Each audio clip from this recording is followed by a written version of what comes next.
Hi, in this video I will show you how to delete a draft on the TikTok. So the procedure is pretty simple. So first of all you have to open your TikTok mobile application, and after that you have to click on the profile from the right bottom, and once you will do it you will see a draft folder here. Tap on it.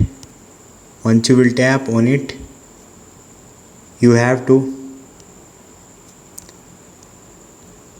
click the one video, or you can simply click on the go back, and you have to click on the select from here. Once you will do it, click on it and you will see a delete option here. Click on the delete, and once you will click on the delete, this video will be deleted from your draft. So this is the procedure to delete any video from your draft. Hope this video will helpful for you. See you next time. Thank you.